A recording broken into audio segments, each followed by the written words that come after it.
प्रधानमंत्री नरेंद्र मोदी आज राजकोट को देंगे नई सौगात। डिफेंस सेक्टर में भारत को मिली एक और बड़ी कामयाबी। सीबीएसई की 10वीं और 12वीं की परीक्षा की तारीखों का आज हो जाएगा ऐलान। और इनकम टैक्स रिटर्न दाखिल करने वालों को कैसे मिली राहत, देश से जुड़ी बड़ी और अहम खबरें देख लेते हैं टॉप 9 राष्ट्र। प्रधानमंत्री नरेंद्र मोदी आज वीडियो कॉन्फ्रेंसिंग के जरिए गुजरात के राजकोट में बनने वाले एम्स के लिए भूमि पूजन करेंगे। 200 एकड़ में बनने वाले राजकोट एम्स में 750 बेड होंगे। इस एम्स के निर्माण के लिए 1195 करोड़ की लागत आएगी। राजकोट एम्स 2022 के मध्य तक बनकर तैयार होने की उम्मीद जताई जा रही है। मोदी सरकार ने भारत में बनने वाली आकाश मिसाइल सिस्टम के निर्यात को लेकर मंजूरी दे दी है। आत्मनिर्भर भारत मिशन के तहत आकाश मिसाइल डिफेंस सिस्टम को डीआरडीओ ने बनाया है। इसकी मारक क्षमता 25 किलोमीटर तक है। सूत्रों के मुताबिक 9 देशों ने इसको खरीदने में रुचि दिखाई है। निर्यात में तेजी लाने के लिए सरकार ने एक कमेटी भी बना दी है।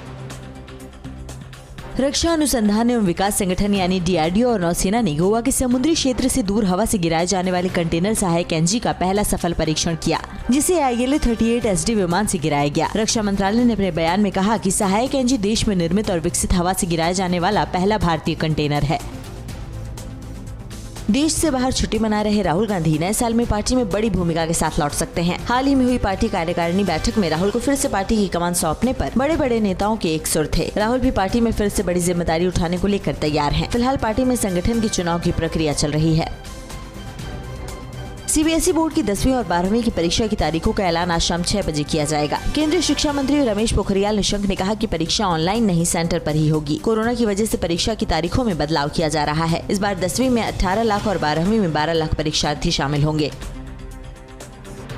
इनकम टैक्स रिटर्न दाखिल करने वालों को सरकार ने थोड़ी राहत दी है। ITR दाखिल करने की अंतिम तारीख 31 दिसंबर से बढ़ाकर 10 जनवरी तक कर दी गई है। GST सालाना रिटर्न भरने के लिए भी ज्यादा वक्त मिलेगा। इंटरनेशनल फाइनेंशियल ट्रांजैक्शन की रिपोर्ट देने के लिए ITR का समय 15 फरवरी तक बढ़ाया गया है।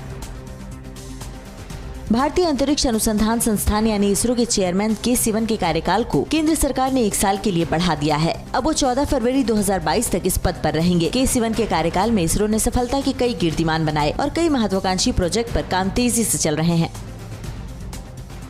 पहाड़ों पर हो रही जबरदस्त बर्फबारी से मैदानी इलाकों में गलन वाली कड़ाके की ठंड पड़ रही है। पूरे उत्तर भारत में शीतलहर का कहर है। मौसम विभाग के मुताबिक दिल्ली और उसके आसपास के इलाकों में अगले 3 दिनों तक कड़ाके की ठंड पड़ेगी। दिल्ली में आज का न्यूनतम तापमान 3 डिग्री तक गिर सकता है।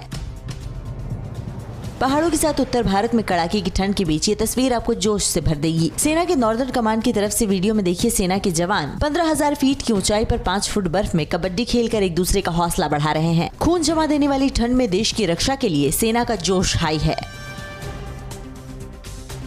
अड़ी सोमवार से शुक्रवार शाम 6 बजे सिर्फ TV9 भारतवर्ष पर।